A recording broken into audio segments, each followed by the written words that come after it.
So I just felt as though this video is important. So David Peckman's got a video he did playing Dr. Fauci in an interview. And Dr. Fauci's talking about, I guess, how he wasn't surprised that Trump caught COVID and stuff like that. And, David Peckman says, that this is sad. It's depressing to watch. I don't think so. I think that you've got a very large percentage of the country that does not believe in science, that thinks it's funny to make fun of experts, a bunch of rednecks who think Fauci went to college just to fool some rednecks. Like, they really believe that. This guy's got multiple degrees. He did all this just to fool some rednecks. I don't feel bad for them or their families. And inside myself, something said, you are a hero. Dr. Fauci, he is a hero. I mean, in everything that he's done. And I want to say this, I want to put this out there, because I think things are going to get worse. There's an episode of The Outer Limits where there's a pandemic. There's like 2 or 3 episodes. But what I'm talking about has got the bubonic, it's called the Berlin Plague. And this is the big one. This is disease age. This was an extinction event where people are like living underground. It's bad. Honestly, I don't even believe that type of disease is even possible. Even if that happened and COVID became airborne, like measles, and was just killing people, and 1 million people died over the next year of COVID, I would still come on here and say Fauci is a hero for everything he tried to do. It's like when the policemen died and they say they were a hero for the way they lived, not the way they died, what they did every day. That's what I said with Dr. Fauci. He's a hero, man. He did what he could to warn us, and he did what he could to protect the public. This administration has made mockery of him in public and in private. This administration has chose to downplay the pandemic in public and in private. They did it for 3 months, downplaying it, then calling it a Democrat hoax. And that's another example of, and I want to do a video on that. It's another example of how Trump has made a mockery of everything. He made a mockery of the coronavirus by making it partisan and saying the Democrats created it. He said it was a Chinese hoax. China created it when a bunch of Chinese folks died of this. He's made mockery of the mail system. He's made mockery of the protests. And when I say mockery, I mean like purposefully confusing. It'd be like if the police arrested somebody and I'm like, well, we never heard them say police. I'm lying. But once I say that, people are going to be like, well, we don't know if you see what I'm saying? You're twisting things purposefully. And when you twist things up, there's no base. There needs to be a base when you talk about coronavirus. It needs to be a base when you talk about disease. It needs to be a base of things we all agree on. And what Trump has done has been to make a mockery of everything. So no one trusts anything. No one trusts the vaccine. No one trusts the media.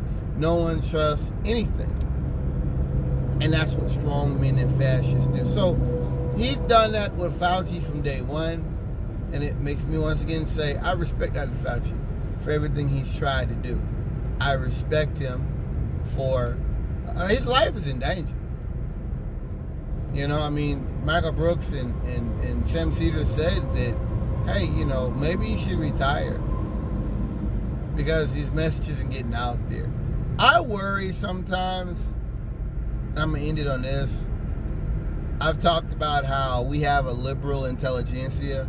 Cornel West is one of them. Michael Brooks was one of them. May he rest in peace. May he rest in power.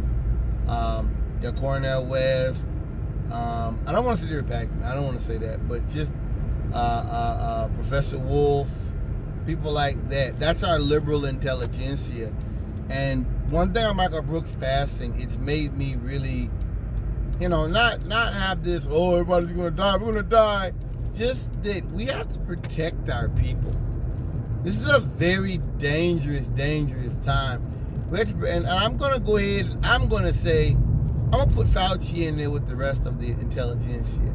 Not that he wants to be there, but that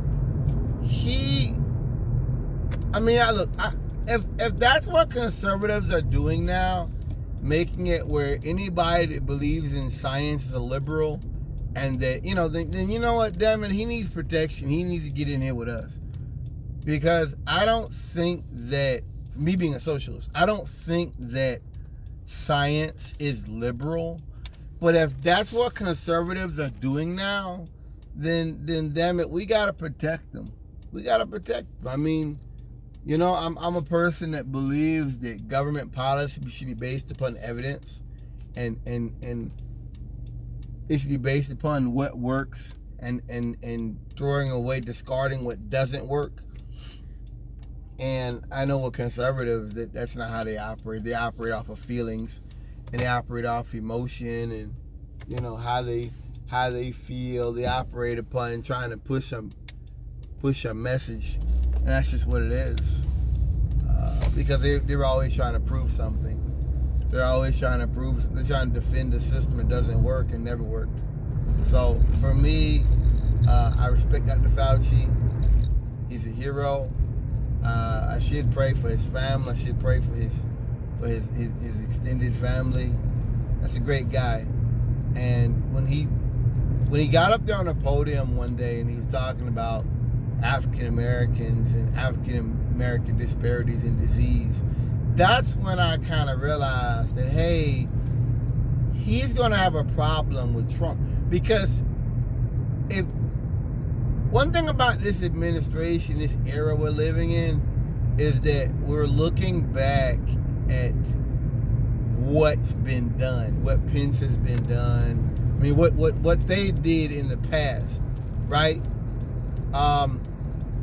Pence didn't care about gay people, and he made a mockery of the HIV crisis. And if you think you're a Christian, you think that you're okay with it, that's fine. That's fine.